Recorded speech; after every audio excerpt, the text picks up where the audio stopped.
So SkyGuide has built up a long time ago the philosophy of virtual centers, and we've promoted that in the SESAR project, and we're making sure that the SESAR project itself is following as far as possible our philosophy.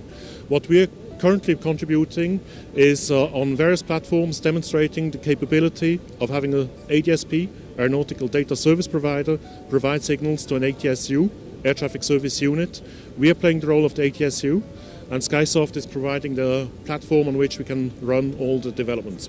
Yeah, we are providing the solutions in close collaboration with the SkyGuide to demonstrate the concepts in this project. We are working on this project with two ideas. One of them is to separate the controller working position from the technology behind with a clear defined interface, so that it is possible to have a human-machine interface which is different than the manufacturer of the technology behind it.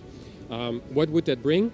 It's now possible then to integrate different applications on one screen. For instance, you can have a radar picture view combined with voice communication on one screen. That would be one excellent thing. Second part is the possibility that services, for instance communication services, could be provided from an ANSP to another ANSP. Coupang has taken slightly different approach. Maybe we haven't looked so carefully on the standardization of services. We have been more interested in the virtualization of the platform, because we already have a very harmonized platform as it is today within Coupang.